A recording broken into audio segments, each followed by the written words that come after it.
Wir leben in einer speziellen Zeit, in einer Zeit, wo Zweifel normal sind. Und ich möchte darum heute Morgen über Zweifel sprechen, weil egal wie alt wir sind, können wir Zweifel haben in unserem Leben. Egal ob wir Christen sind oder nicht, können wir Zweifel haben in unserem Leben. Das fängt vielleicht bei den Schulkindern an, die sagen, du Mami, wir haben doch die Religion und das andere Kind hat alle andere Religion. Welche ist jetzt die richtige? Oder im Studium, dass du sagst, gibt es Gott überhaupt? Gibt es überhaupt Hinweise für Gott? Oder später in deinem Leben, wo du sagst, warum ist das passiert? Warum hat Gott das zugelassen? Warum hat Gott nicht so gehandelt, wie ich es erwartet hätte? Ist das alles im Leben? Oder sollte es noch etwas mehr geben? Oder vielleicht, wenn du schwer krank bist oder in hohem Alter, wo du plötzlich merkst, irgendwie habe ich doch noch Angst vor dem Tod. Was ist danach? Was kommt nachher? Das sind alles Zweifel. Wir leben in einer Zeit des Zweifelns. Jemand sagte mal, ich habe das letztens gelesen, wir sind alle Skeptiker, egal ob wir religiös sind oder nicht. Es ist wie normal geworden in unserer Zeit, gerade weil es so viele Optionen gibt, wie wir unser Leben führen können. So viele Optionen, was unser Herz, was unser Leben erfüllt, wo wir Hoffnung finden, wo wir Sicherheit finden. Wir sind alle irgendwie im selben Boot. Wir können einander verstehen, weil wir Zweifel haben. Und darum schauen wir heute einen Text an, der hochaktuell ist und über Zweifel spricht, aus Lukas 7, die Verse 18 bis 23. Und bevor ich lese, Jesus hat gerade einige Wunder getan. Er hat einen Diener geheilt von einem römischen Hauptmann, hat einen Jugendlichen von den Toten auferweckt und alle sagen, Jesus ist ein großer Prophet. Jetzt heißt es im Vers 18, Johannes der Täufer erfuhr von seinen Jüngern alles, was Jesus tat. Er rief 2 seiner Jünger zu sich und schickte sie zum Herrn, um ihn zu fragen, bist du wirklich der kommen soll? Oder sollen wir auf einen anderen warten? Die beiden Jünger von Johannes fanden Jesus und sagten zu ihm, Johannes der Täufer schickt uns, um zu fragen, bist du wirklich der kommen soll, oder sollen wir auf einen anderen warten? Während sie bei ihm waren, heilte er, also Jesus, viele Menschen von ihren Krankheiten, trieb böse Geister aus und gab Blinden ihr Augenlicht zurück. Er gab den Jüngern des Johannes zur Antwort, kehrt zu Johannes zurück und berichtet ihm, was ihr gesehen und gehört habt. Blinde sehen, Gelähmte gehen, Aussätzige werden geheilt, Taube hören, Tote werden auferweckt und den Armen wird die gute Botschaft verkündet. Und sagt ihm auch, Gott segnet die, die keinen Anstoß an mir nehmen. Bis dahin Gottes Wort. Das Erste, was wir sehen in diesem Text, ist, dass Jesus unseren Zweifeln begegnet. Jesus ist so faszinierend. Er begegnet unseren Zweifeln. Leider sind viele Gläubige mit dem Gefühl aufgewachsen, ich darf nicht über meine Zweifel sprechen. Zweifeln ist nichts Gutes, das tut mir nicht gut, ich sollte das möglichst auf die Seite schieben. Und wenn du Fragen hattest zu, ist die Bibel wirklich wahr, gibt es Gott wirklich, warum lässt Gott das zu, dann war vielleicht manchmal die Antwort einfach nur, du musst einfach glauben. Du musst einfach glauben. Und so hast du deine Zweifel auf die Seite geschoben, in der Hoffnung, dass du dann ein guter Nachfolger von Jesus bist. Aber schau mal, wer in unserer Geschichte zweifelt. Das war nicht irgendjemand, das ist Johannes der Täufer. Jesus sagte von Johannes dem Täufer, er ist der größte Prophet, der je gelebt hat, bevor Jesus gekommen ist. Er ist der Größte. Er hat eine Volksbewegung gestartet. Tausende von Leuten kamen in die Wüste, haben ihn gehört, haben sich taufen lassen, haben gesagt, wir müssen umkehren, wir müssen unsere Sünden bekennen. Wir zeigen mit der Taufe, wir wollen zurückkommen zu Gott. Das war eine riesige Erweckung, die Johannes der Täufer geleitet hat. Und dann sagt er von Jesus, als er ihn sieht, seht, das ist Gottes Opferlamm. Das ist der die Sünde aller Menschen trägt auf seinen Schultern. Er hat eine riesige Offenbarung von Jesus. Und dieser Gottesmann, dieser größte Prophet, hat Zweifel. Er sitzt im Gefängnis. Er wartet irgendwie, kommt jetzt das Todesurteil oder was passiert. Er ist total orientierungslos und fragt jetzt, bist du wirklich der?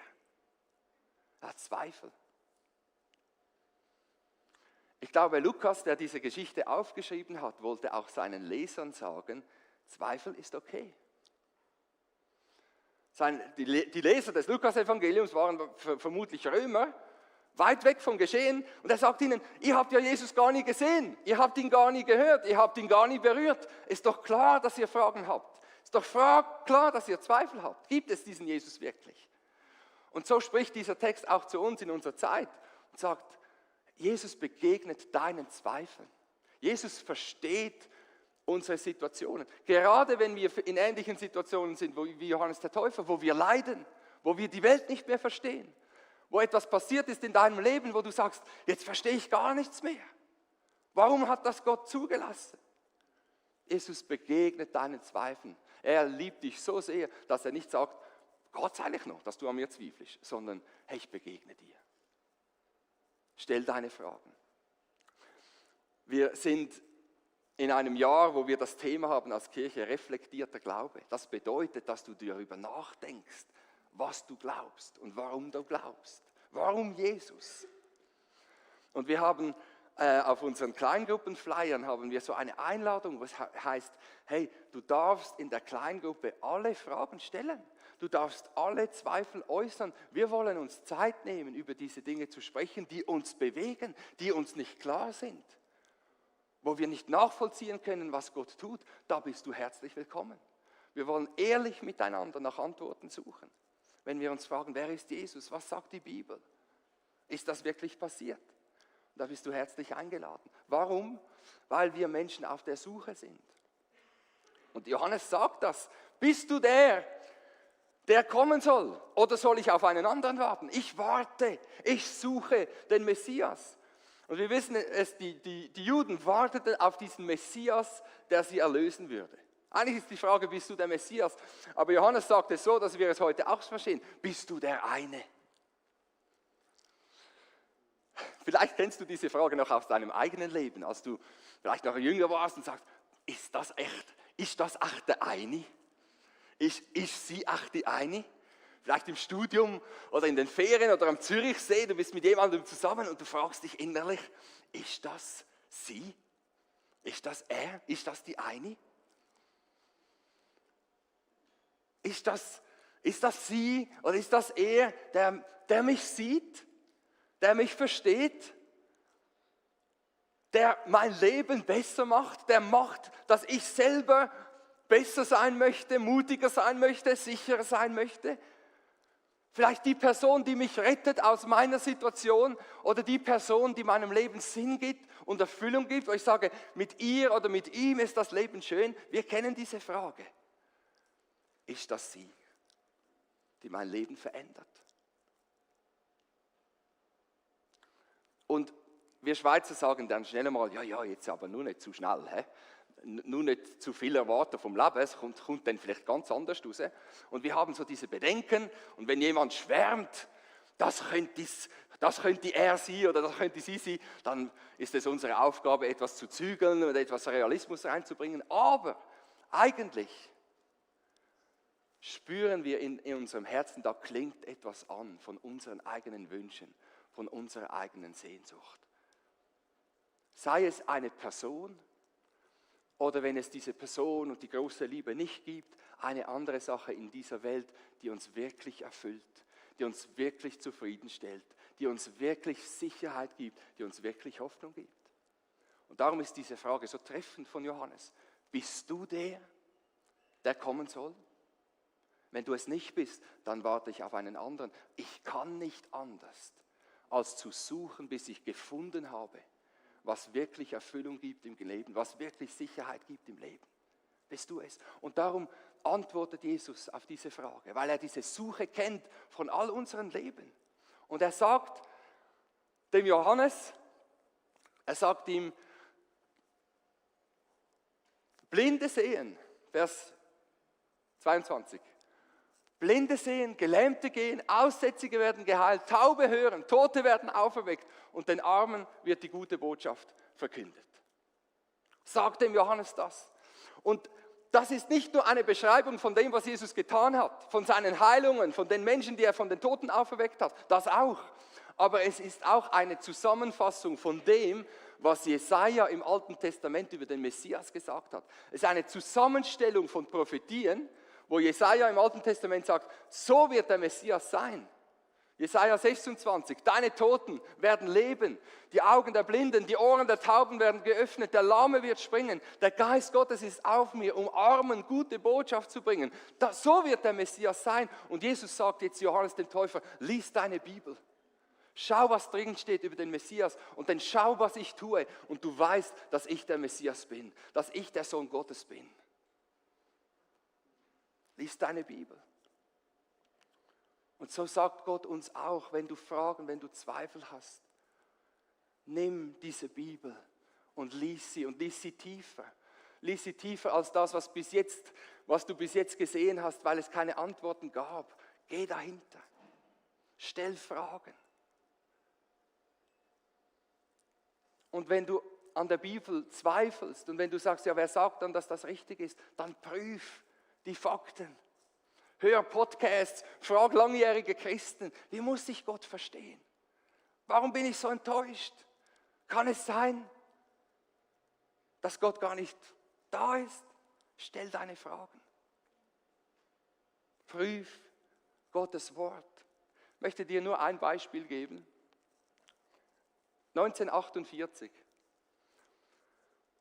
wurde am Toten Meer in Israel wurden Höhlen entdeckt, die sogenannten Qumran-Höhlen, und dort waren Schriftrollen drin, und zwar die Schriftrollen des Jesaja.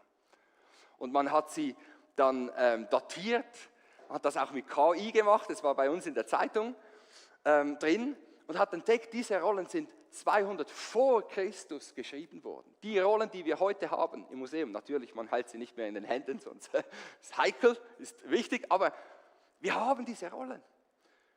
Die nächsten, die wir haben, sind von 1000 nach Christus. Das heißt, wir haben Schriftrollen gefunden, die 1200 Jahre früher sind, und es steht genau dasselbe drin, wie die wir schon hatten. Es zeigt uns, wie zuverlässig Gottes Wort übertragen wurde, wie treffend das es ist, wie glaubwürdig das die Worte sind, die in der Bibel stehen. Es sind die Worte, die Jesus selbst gelesen hat. Diese Worte hast du und habe ich heute. Prüf die Fakten. Setz dich auseinander mit diesen Zweifeln. Schieb sie nicht auf der Seite, sondern bleibe dran, bis du Antworten hast auf deine Fragen. Und Jesus will dir so begegnen.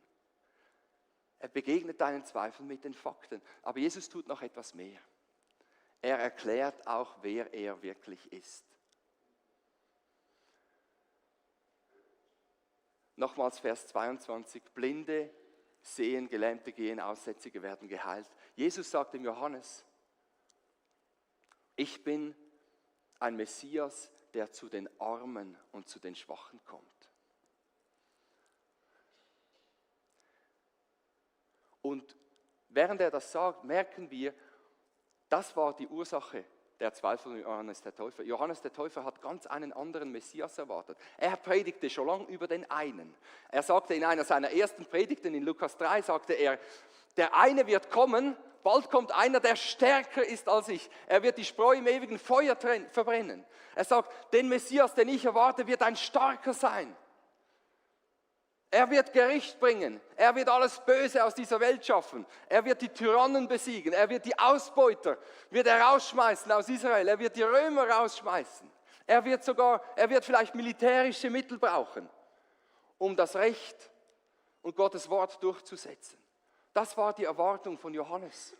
Und darum sagte er, hey, Jesus, wenn du der Messias bist, warum bin ich überhaupt noch im Gefängnis? Du hättest schon lang das Gefängnis stürmen lassen können und mich rausnehmen und bestätigen, dass ich das Richtige gesagt habe. Warum bin ich hier? Und Jesus sagt ihm, ich bin nicht gekommen für die Starken. Ich bin gekommen für die Schwachen. Jesus sagt in diesen Versen, er kommt für die, die hilflos sind. Er kommt für die, die verzweifelt sind. Er kommt für die, die merken, in meinem Leben gibt es Grenzen, Schwächen, Sünde, Schuld, Dinge, die ich nicht schaffe. Für diese Menschen kommt Jesus.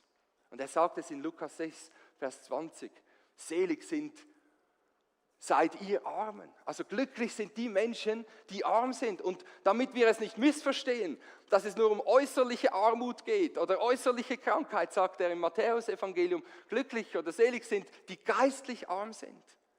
Jesus kommt für all die Menschen, die sagen, in meinem Leben, in meinem Herzen, da ist nichts, was ich Gott bringen kann. Ich kann Gott nichts vorweisen. Für diese Menschen kommt Jesus. Er kommt für Menschen, die sagen, ich habe nichts, ich brauche dich.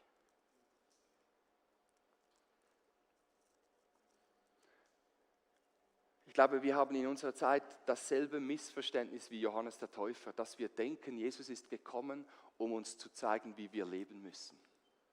Wir meinen, dass Jesus gekommen ist, um uns zu sagen, wie Nächstenliebe funktioniert, wie Großzügigkeit aussieht, wie wir für die Schwachen sorgen oder wie wir Gerechtigkeit schaffen in dieser Welt. Und wir denken, dass Jesus für das gekommen ist, genau wie Johannes der Täufer. Und Jesus sagt, ich bin nicht für das gekommen. Wir kommen für Menschen, die nichts vorzuweisen haben. Und ich möchte das noch illustrieren, was das bedeutet. Jeder von uns hat schon Situationen erlebt, wo wir Unrecht getan haben. Jeder von uns hat schon Menschen unter ihrer Würde behandelt. Wir haben Menschen bloßgestellt, ausgegrenzt, ausgenutzt. Wir wissen das selbst. Es gab diese Momente in unserem Leben. Es ist wie eine Schuld. Wie auf einer Waage, diese Schuld drückt nach unten. Es ist wie ein Gewicht auf dieser einen Seite. Aber dann sagen wir, aber wir haben ja auch noch andere Dinge in unserem Leben. Wir haben doch auch noch viel Gutes getan. Du hast vielleicht einer Person geholfen, Menschen aufgenommen, die einsam waren, hast gesagt, hey, komm, wir machen das zusammen. Du hast vielleicht für deine Kinder gesorgt, du warst deinem Partner treu, was auch immer. Wir denken, wir haben Dinge, wo wir sagen können, Gott, es ist ja nicht nur schlecht. Ja, ich brauche Vergebung für diese Dinge, aber da gibt es ja auch noch Dinge, die gut sind. Und wenn ich so schaue, die Waage müsste eigentlich ein bisschen in der Balance sein. Du könntest mich eigentlich annehmen, Gott. Du könntest mich eigentlich segnen. Aber Jesus sieht das vollkommen anders. Joel hat es letzte Woche gesagt, die Bibel sagt, da ist keiner, der Gutes tut. Das musste ich mir erstmal wieder auf der Zunge zergehen lassen. Da ist keiner, der Gutes tut. Jesaja sagt selbst, dass unsere besten Taten sind so unrein wie ein schmutziges Kleid. Was ist eigentlich ein Christ?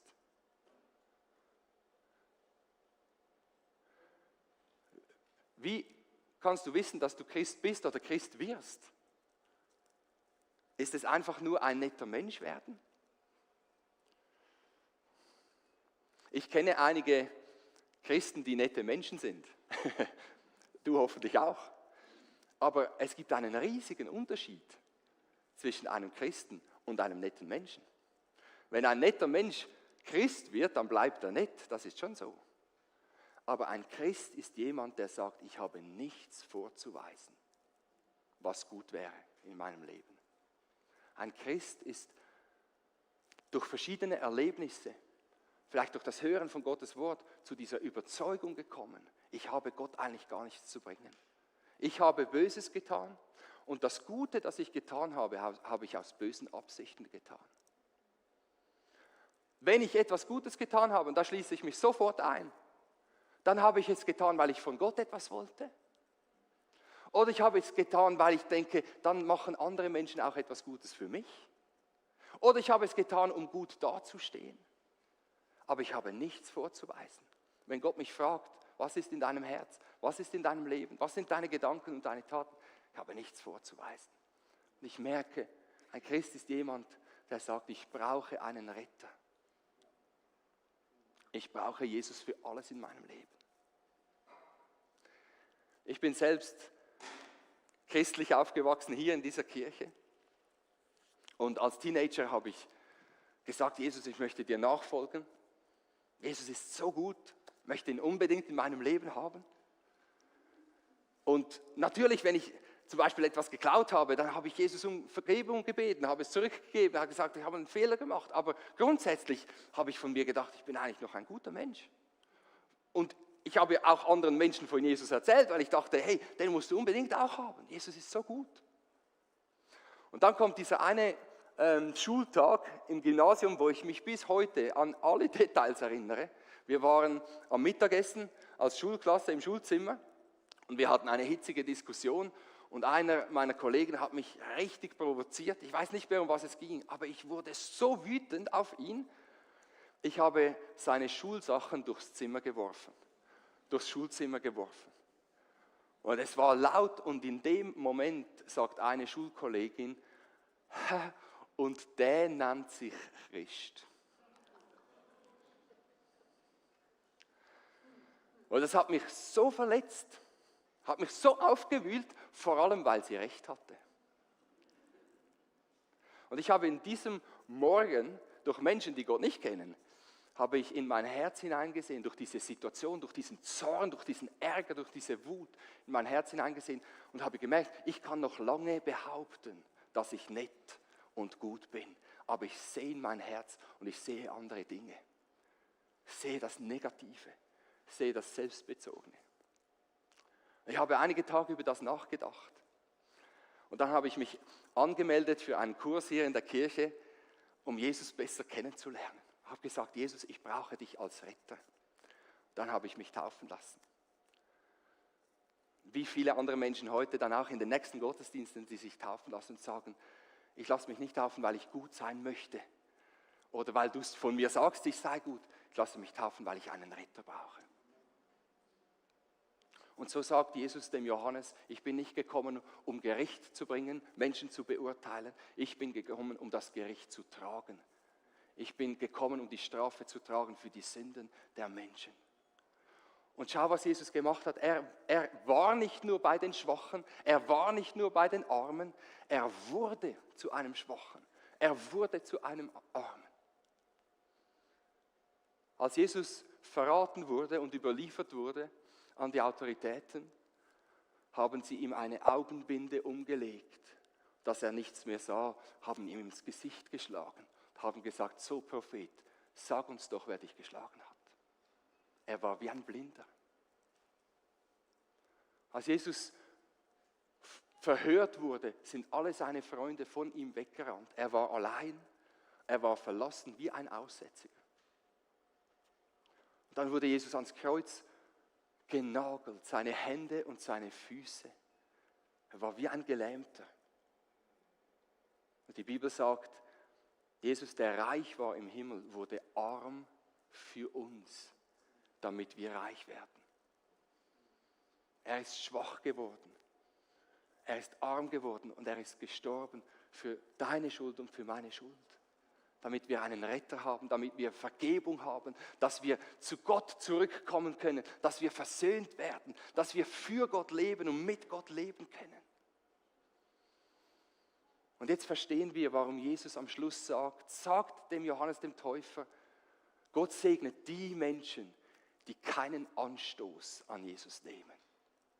Weil auf der einen Seite sagt Jesus, hey, ich begegne deinem Zweifel, ich begegne deinen Fragen, ich bin bei dir, ich weiß, durch was du durchgehst. Aber Jesus sagt auch, ich bin der Sohn Gottes. Was ich sage, ist wahr. Was ich über dein Herz sage, über deinen Zustand als Mensch, ist wahr. Du brauchst einen Retter und ich bin der Einzige, der diese Welt retten kann. Ich bin der Einzige, der alle Menschen retten kann. Nur ich bin der Weg zu Gott. Und das ist stoßend, das ist anstößig. Gerade in unserer Zeit, dass jemand dir sagt, du bist so schlecht, dass du einen Retter brauchst für dein ganzes Leben. Und das ist Jesus Christus, der für dich gestorben ist. Das ist anstößig. Das ist eine Zumutung für uns, die wir denken, wir sind stark, wir sind Vorbilder, wir sind inspirierend, wir können unser Leben selbst führen. Wir hätten gern einen Jesus, wo wir rauspicken können, was uns gefällt. Wo wir sagen können, Jesus, ich finde deine Nächstenliebe super, aber das, was du über Heiligkeit und über das Gericht sagst, das stimmt nicht, das brauche ich nicht. Oder wir sagen, Jesus, deine du warst so radikal, du wolltest die Gesellschaft verändern, das gefällt mir. Aber die schlimmen Menschen, denen vergeben, was sie getan haben, das will ich nicht. Aber Jesus sagt, ich bin der Sohn Gottes. Du kannst mich nur ganz haben oder gar nicht. Und Gott segnet die Menschen, die nicht Anstoß nehmen an diesem absoluten Anspruch von Jesus. Ich bin der Messias, der Sohn Gottes. Ich bin der Retter dieser Welt. Niemand konnte zur Zeit von Jesus einfach als Inspiration. Jesus inspiriert mich. Jesus ist mein Vorbild. Das hat niemand gesagt. Es heißt im Lukas 7, 29 bis 30, es heißt von Jesus, alle, die zuhörten, selbst die von allen verachteten Zolleinnehmern, unterwarfen sich dem Urteil Gottes und ließen sich taufen. Nur die Pharisäer und Gesetzeslehrer lehnten Gottes Plan zu ihrer Rettung hochmütig ab. Sie wollten sich nicht taufen lassen. Es gab nur 3 Gruppen von Menschen. Es gab die, die Jesus hassten, weil er ihnen sagt, wer sie sind, weil er ihnen sagte, wer er, Jesus, ist, der Sohn Gottes. Dann gab es die Menschen, die Jesus fürchteten, weil sie dachten, der ist verrückt, der spinnt, der hat sie nicht mehr. Und dann gab es die Menschen, die niedergekniet sind vor Jesus, gesagt haben, ich brauche dich mit meinem ganzen Leben, ich gebe dir mein ganzes Leben, ich lebe nur noch für dich, weil du der Sohn Gottes bist. Ich brauche deine Hilfe, ich brauche deine Rettung. Was machst du mit Jesus? Was machst du mit Jesus? Triggert er dich? Ist er ein Anstoß, weil er nicht tut, was du möchtest? Weil er dich zu lange in Zweifeln oder schwierigen Situationen drin lässt? Weil er dir sagt, wer du bist, wer wir sind, wie unser Herz aussieht? Rennst du von ihm weg? Denkst du, der spinnt? Oder merkst du heute, er ist der Sohn Gottes? Der Herrliche, der arm geworden ist für uns, der schwach geworden ist für uns zu sterben. Und er sagt, folge mir nach, kompromisslos, lebe in meiner Wahrheit. Wer ist Jesus für dich?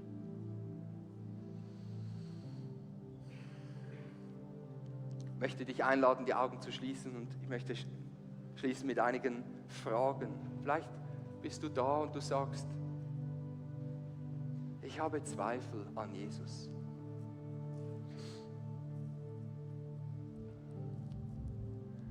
Eigentlich wäre es so schön, wenn das wahr wäre, wer Jesus ist und was er sagt. Wenn das wahr wäre, dann gäbe es für mein Leben Hoffnung und Rettung und Vergebung und einen Neuanfang. Aber ich bin mir nicht sicher. Jesus lädt dich ein, ihn zu suchen. Stell Fragen, lies die Bibel, frag Menschen, hör nicht auf zu suchen, bis du es weißt. Und du hast hier offene Türen in dieser Kirche, alle Fragen zu stellen, die du brauchst. Alle Zweifel zu äußern, die da sind. Wir sind mit dir, Jesus besser kennenzulernen und zu erleben, wer er ist und ihn anzubeten. Aber vielleicht bist du auch hier und du merkst, ich habe immer gesagt, ich habe Zweifel an Jesus, ich bin nicht sicher, ob es wahr ist, ich bin nicht sicher, ob er gut ist, aber du merkst heute Morgen, das ist eigentlich gar nicht das, was mich beschäftigt. Es ist nicht eine Frage von meinem Kopf und von Argumenten, es ist eine Sache von meinem Herzen. Und du spürst, dass du niemanden willst, der dir reinredet in dein Leben, der über deinem Leben steht. Du stößt dich an diesem Anspruch, dass Jesus Gott ist, dass er das Sagen hat. Und ich möchte dich einladen, wenn du so ehrlich bist, zu sagen, es ist nicht eine Frage von Argumenten, es ist eine Frage von meinem Herz. Möchte ich dir sagen, du bist nicht zufällig hier. Der Heilige Geist hat dich hierher geführt. Und du hörst Gottes Stimme. Er spricht jetzt zu dir, er klopft an dein Herz.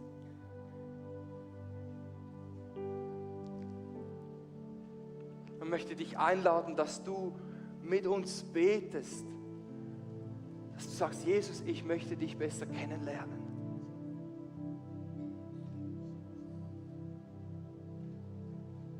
Jesus ist der Allmächtige und er fordert alles von dir. Es gibt keine Kompromisse. Aber wenn du verstehst, dass er gekommen ist und sein Leben gab für dich, schwach wurde für uns, arm wurde für uns, gestorben ist für uns, da ist nicht eine Allmacht, die du fürchten musst. Da ist ein Gott, der dich liebt. Wenn du ihm vertraust, er, der für dich gestorben ist, dann wirst du das finden, was nur er dir geben kann. Jesus, wir danken dir, dass du hier bist, zu unseren Herzen sprichst. Danke, dass ein Raum ist heute Morgen für alle Fragen, die wir stellen, dass wir spüren dürfen, du begegnest uns liebevoll. Wir müssen nichts verstecken, das wir haben. Du begegnest den Menschen, die Zweifel haben, die Dinge erlebt haben, wo unsere Überzeugungen durcheinander kommen. Heute Morgen begegnest du uns. Du dienst uns. Und du siehst auch dort, wo wir in unserem Herzen kämpfen. Mit Dingen, die du uns sagst, auch wer du bist, die uns nicht passen. Und wir spüren, Gott schuldet mir eigentlich gar nichts. Ich kann nur ihm nachfolgen und seiner Liebe vertrauen. Es schmerzt, ich ringe in meinem Herzen. Hilf du uns jetzt in diesem Moment.